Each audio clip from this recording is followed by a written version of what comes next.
Hello my dear student, स्वागत है आपका अपने YouTube channel dream science coaching पे। मैं अली सर आज आप लोग के बीच क्लास 9th के त्रैमासिक परीक्षा दिसंबर 2025 के विज्ञान के प्रश्न पत्र को लेकर आ चुके हैं। आज जो कि आप इस वीडियो के माध्यम से 19 दिसंबर को होने वाली साइंस के एग्ज़ाम की सब्जेक्टिव क्वेश्चन और उसके आंसर को देखेंगे। और ये क्वेश्चन 100% रियल है, 100% रियल है। आप लोग इस वीडियो के माध्यम से इसमें शॉर्ट और लॉन्ग सभी प्रश्नों के उत्तर देखेंगे। आप लोग को इसमें इंस्ट्रक्शन बताने की आवश्यकता नहीं है। आप लोग कई वीडियोस के माध्यम से इतना एक्सपर्ट हो चुके हैं कि आगे क्या बोलना है वो अभी आप समझ चुके हैं। तो चलिए आप लोग को मैं इस वीडियो के माध्यम से आप लोग को सभी प्रश्नों को पहले दिखा देता हूं और उसके बाद मैं इसके आंसर को दिखाऊंगा। तो फटाफट से आप लोग इसके सारे प्रश्नों को पहले देख लीजिए। ये सेक्शन बी है, दो सेक्शन में आपका एग्ज़ाम रहता है, जैसा कि आप जानते ही हैं। बहुत सारे एग्ज़ाम आप दे चुके हैं और ये दो क्वेश्चन 10 क्वेश्चन बनाने होते हैं और सब 2 नंबर के होता है। इसमें 1 से लेकर 20 तक प्रश्न होता है, जिसमें केवल 10 प्रश्नों के ही उत्तर आपको देने होते हैं। तो चलिए हम लोग क्वेश्चन को देख लेते हैं। सबसे पहला क्वेश्चन आप देख सकते हैं क्या है। ये सब प्रश्न आपको दिखा देते हैं और लास्ट में आप लोग इसके आंसर को देखेंगे। तो प्रश्न को आप देख सकते हैं। पहला प्रश्न यहाँ पर आपके सामने है, एक समान त्वरण क्या है। दूसरा है आवर्त गति किसे कहते हैं। तीसरा जड़त्व का नियम इसे क्या है, इसे किस वैज्ञानिक ने प्रतिपादित किया था। उसके बाद चौथा प्रश्न आप देख सकते हैं, संवेग की परिभाषा दे, इसका एसआई मात्रक क्या होता है। उत्प्लावकता से आप क्या समझते हैं, ये 5वां प्रश्न है। उसके बाद हम लोग 6ठा प्रश्न देखेंगे, आर्किमिडीज का सिद्धांत क्या है। 7वां देखेंगे, किसी वस्तु के द्रव्यमान तथा भार में क्या अंतर है। 8वां प्रश्न, संलयन की गुप्त ऊष्मा क्या है। आप लोग फटाफट से इस प्रश्न को देख लीजिए। उसके बाद हम लोग आंसर की तरफ बढ़ेंगे। 10वां प्रश्न, क्या ठोस पदार्थ की आकृति और आयतन निश्चित क्यों होते हैं। 11वां प्रश्न है, तत्व और यौगिक में कोई 2 अंतर बताएं। 12वां प्रश्न है, अति संतृप्त विलयन क्या है। 13वां प्रश्न, वास्तविक विलयन की किन्हीं 2 विशेषताओं का उल्लेख करें। 14वां प्रश्न, आयन क्या है। 15वां है, एंडोसाइटोसिस किसे कहते हैं। 16वां, विसरण तथा प्रसारण में क्या अंतर है। 17वां, लसिका क्या है। टेंडन और लिगामेंट में क्या अंतर है। वर्गीकी से आप क्या समझते हैं। 20वां है, थैलोफाइटा के 2 मुख्य लक्षणों को लिखें। उसके बाद दीर्घ उत्तरीय प्रश्न है। दीर्घ उत्तरीय प्रश्न में आप लोग जानते हैं कि इनमें 21 से 28 तक प्रश्न दिए गए हैं दीर्घ उत्तरीय, जो कि 4 प्रश्न के उत्तर देने हैं इनमें से कोई एक, और सब 5 अंक के हैं। यहाँ पे आप देख सकते हैं, इधर अंक को दर्शाया गया है। तो चलिए फटाक से इसको भी देख लेते हैं क्वेश्चन को। 21वां प्रश्न, बल की अवधारणा स्पष्ट करें। आप लोग जरूर पढ़े होंगे फिजिक्स की क्लास में, बहुत सारे बच्चों को ये प्रश्न आता होगा। अगर आप लोग को क्वेश्चन कोई आंसर याद है तो आप लोग उसी आंसर को लिखेंगे, बेहतर होगा। 22वां प्रश्न है, गुरुत्वीय त्वरण के मान में किन किन कारणों से परिवर्तन हो सकता है। 23वां देख सकते हैं, गुरुत्वीय बल और भार किसे कहते हैं, उनके अंतर को स्पष्ट करें। 24वां प्रश्न है, गैस के लक्षणीय गुणों को उल्लेख करें। 25वां है, स्याही में उपस्थित रंगों को कैसे पृथक यानी कि अलग किया जाता है। चलिए आप लोग ये सारे प्रश्नों को आप लोग देख चुके हैं। अब हम लोग ये 26वां प्रश्न भी है, 27वां 28वां भी है, ये प्रश्न है। ये प्रश्न सारे आपने देखा। अब हम लोग इसके उत्तर की तरफ बढ़ेंगे। आपको बता दें कि उत्तर जो है आपको इसको चिटपुर्जा नहीं बनाना है, आपको याद कर लेना है और याद करके आप लोग को अपने मन से एग्ज़ाम में देने की कोशिश करेंगे, बेहतर होगा आपके लिए।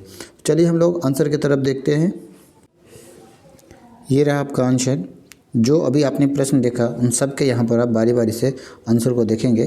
तो चलिए ये आंसर आपका देख सकते हैं। पहला है प्रश्न है, क्या एक समान त्वरण क्या है।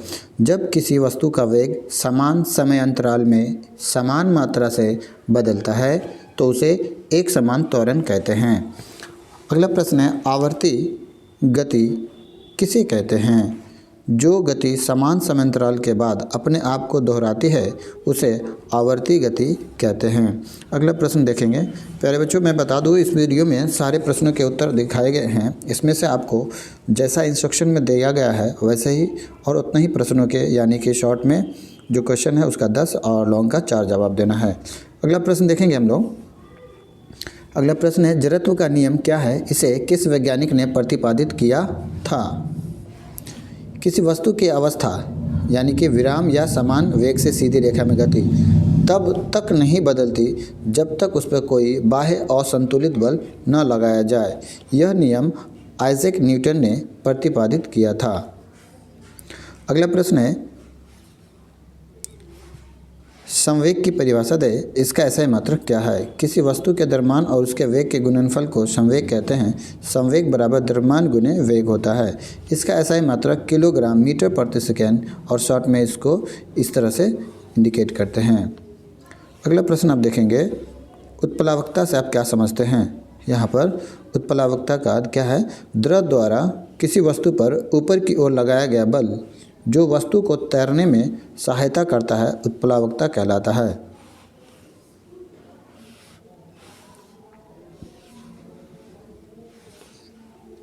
आर्किमिडीज का सिद्धांत क्या है? छठा प्रश्न।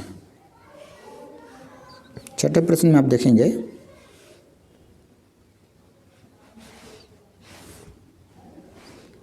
जब किसी वस्तु को द्रव में पूर्ण या आंशिक रूप से डुबोया जाता है तो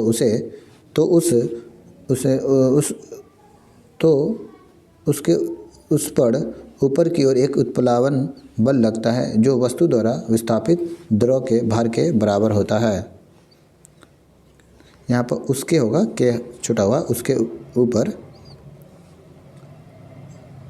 तो उस पर, सॉरी सही लिखा हुआ है, हमें ही पढ़ने में थोड़ा कन्फ्यूजन हो गई, माफ़ी चाहते हैं। सातवां प्रश्न है, द्रव्यमान तथा भार में क्या अंतर है? लिखिए। द्रव्यमान वस्तु में पदार्थ की मात्रा है, यह स्थान के साथ नहीं बदलता है और किलोग्राम में मापा जाता है। भार गुरुत्वाकर्षण के कारण वस्तु पर लगने वाला बल है, यह स्थान के साथ बदलता है और न्यूटन में मापा जाता है। संलयन की गुप्त ऊष्मा क्या है?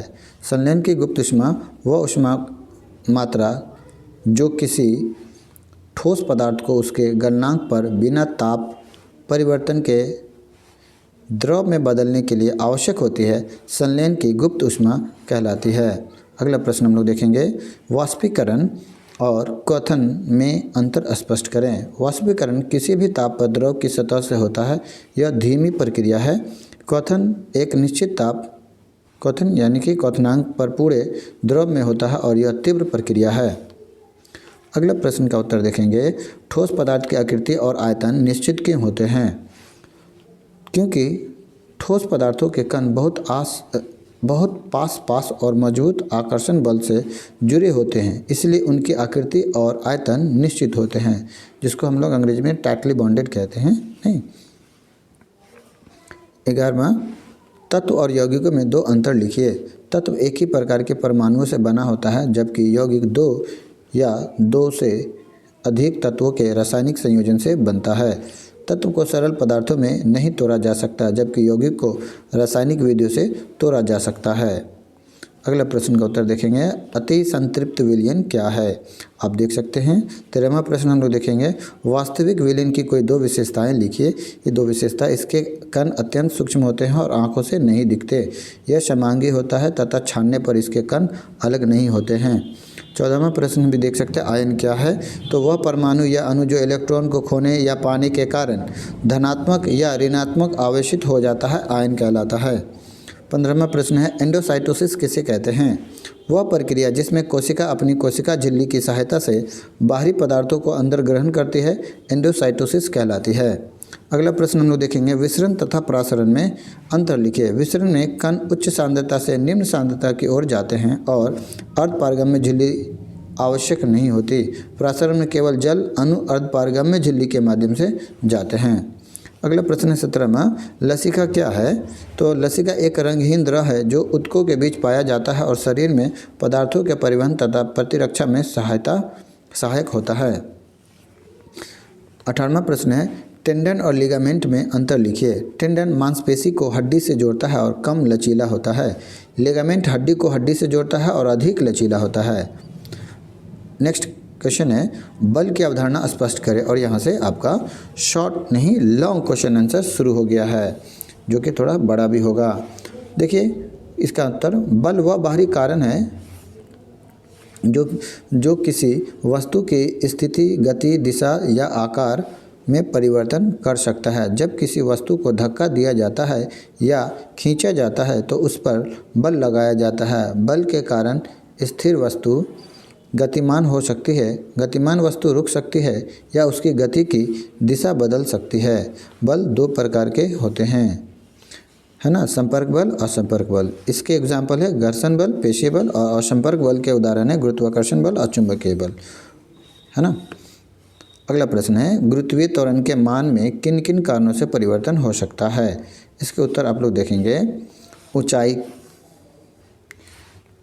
है कारण, पृथ्वी की सतह से ऊंचाई बढ़ने पर g का मान, स्मॉल g का मान घटता है, गहराई के आधार पर पृथ्वी के अंदर जाने पर g का मान घटता है और केंद्र पर शून्य हो जाता है। फिर देखेंगे तीसरा अक्षांश, ध्रुव पर स्मॉल g का मान अधिक और विषुवत रेखा पर कम होता है। पृथ्वी के घूर्णन के कारण स्मॉल g का मान प्रभावित होता है। अगला प्रश्न है गुरुत्वीय बल और भार किसे कहते हैं, उनके अंतर को स्पष्ट करें। तो गुरुत्वीय बल यहाँ पर है, पृथ्वी द्वारा किसी वस्तु को अपनी ओर आकर्षित करने वाला बल गुरुत्वीय बल कहलाता है। भार, किसी वस्तु पर पृथ्वी द्वारा लगाया गया गुरुत्वीय बल ही उस वस्तु का भार कहलाता है। भार बराबर द्रव्यमान गुने गुरुत्वीय त्वरण, यानी शॉर्ट में W बराबर mg। अंतर की बात करें तो अंतर यहाँ पर आप देखेंगे।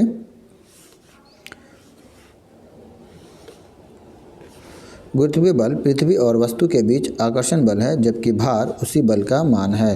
गुरुत्वीय बल सभी वस्तुओं पर लगता है, जबकि भार स्थान के अनुसार बदलता है। भार न्यूटन में मापा जाता है। गैस के लाक्षणिक गुणों का उल्लेख करें। उत्तर, गैसों के प्रमुख लाक्षणिक गुण निम्नलिखित है। पहला है गैस का आकार और आयतन निश्चित नहीं होता। गैस जिस पात्र में रखी जाती है उसका आकार ग्रहण कर लेता है। गैसें अत्यधिक संपीड्य होती है। चौथा, गैस के कणों के बीच आकर्षण बल बहुत कम होता है। अगला है गैस तेजी से विसरण करती है। 25वां प्रश्न है स्याही में उपस्थित रंगों को कैसे पृथक किया जाता है। तो स्याही में उपस्थित विभिन्न रंगों को कागजी वर्ण लेखन विधि द्वारा पृथक किया जाता है। इस विधि में स्याही की एक बूंद फिल्टर पेपर पर लगाई जाती है और पेपर को उपयुक्त विलायक जैसे जल या अल्कोहल में डुबोया जाता है। विलायक ऊपर की ओर चढ़ता है और स्याही के विभिन्न रंग अलग अलग गति से ऊपर जाते हैं। इस प्रकार स्याही के रंग पृथक यानी अलग हो जाते हैं। अगला प्रश्न यहाँ पर नहीं है क्योंकि ये सारे प्रश्न खत्म हो चुके हैं। तो चलिए यहाँ पर उम्मीद करता हूँ आपको वीडियो अच्छा लगा होगा। अच्छा लगा है तो आप लोग प्यारा सा कमेंट्स ज़रूर देके जाएं। आप लोग देखते हैं बहुत सारे बच्चों ये वीडियो देख के कुछ कमेंट्स वगैरह नहीं करते। आप लोग एक प्यारा सा कमेंट्स ज़रूर क्या कीजिए, नहीं एटलीस्ट तो कम से कम थैंक यू सर ज़रूर बोला कीजिए, अच्छा लगता है हम लोग को। चलिए आप लोग को एग्ज़ाम के लिए बेस्ट ऑफ लक। फिर मिलते हैं हम लोग अगले वीडियो में, फिर अगले अब सब्जेक्टिव, अब हम लोग मिलेंगे, सब्जेक्टिव हो गया, ऑब्जेक्टिव के लिए मिलेंगे। जय हिंद, जय भारत।